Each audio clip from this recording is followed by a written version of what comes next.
Hi, this is Module 13, Chapter 11, the initial response for making system changes.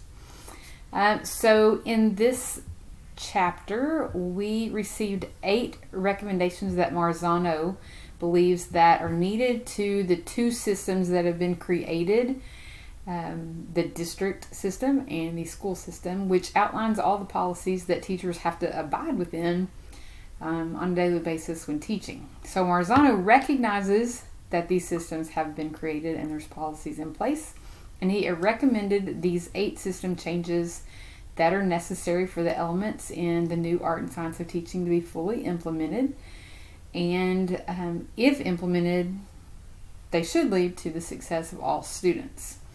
So I'm going to go through the 8 recommendations and then talk about the implications for change.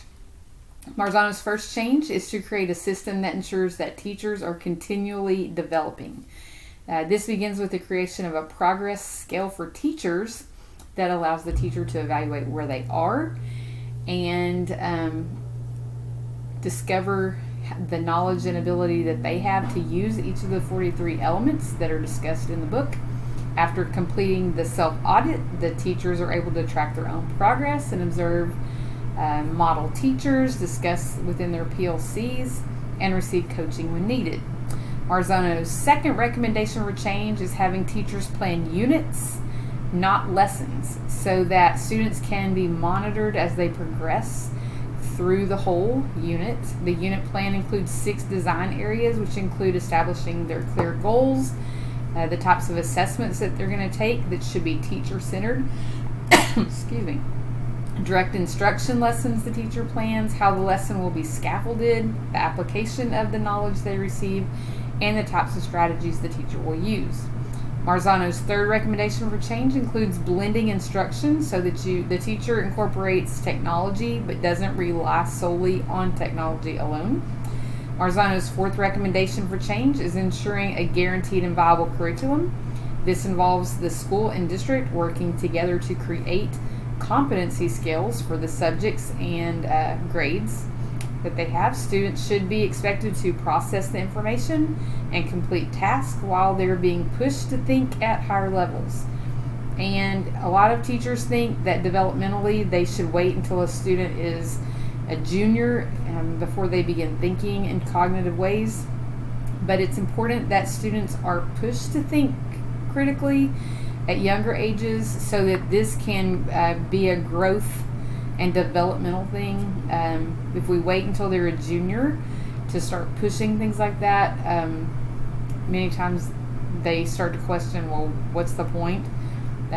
Because they haven't ever been pushed to that level before. Marzano's fifth recommendation for change is relying on teachers' assessments to measure growth instead of benchmarks and end-of-course assessments. These allow frequent feedback and monitoring, where your benchmark and end-of-course assessments do not. Marzano's sixth recommendation for change is changing report cards to show proficiency scales and competency. This is what has been done in our elementary schools. I'm not sure if that's a statewide thing or not, but I know in our elementary schools they are competency-based right now. Marzano's seventh recommendation for change involves administrators adjusting their schedules to address the differential effectiveness of the teachers. This involves a couple of things.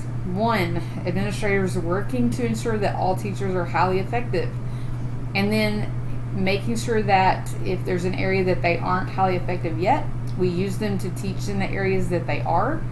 And so you may have a teacher that's really good in math, and they may teach multiple grades of math in elementary schools, or you may have 4 teachers, 1 grade, and you choose the one that's most effective at English to teach all students English, and the ones that are most effective in math or science to teach whatever they're most effective in.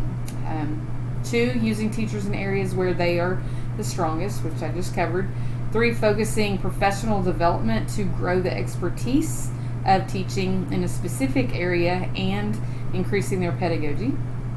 4, using small groups and or pullouts to address the needs of all students and provide interventions and extensions. Marzano's 8th recommendation for change is a more gradual move. which would take report cards from an ABCDF to a competency-based system where students progress as they demonstrate mastery of competency. In this system, teachers present new material to students as they are ready for it, while they continue to allow students who are not ready to work until they master a skill. Small group instruction is used to focus on the needs of all students at the different levels of competency, and students are able to receive one-on-one instruction when they're struggling, or peer-to-peer instruction if the teacher is able to address the strengths and weaknesses of their students and match them. I wanted to just mention that I was invited to a competency-based session that UA Little Rock held that's helping them to progress to a competency-based system at the college level in some of the areas and programs of study that they have at UA Little Rock. So I found that very interesting because in one of our high schools, we are introducing cybersecurity, and UA Little Rock will be the ones implementing it, and they're looking at moving to competency-based standards for that program. Not to say that they are for sure, but they're looking at that. So that will be interesting to see if that happens.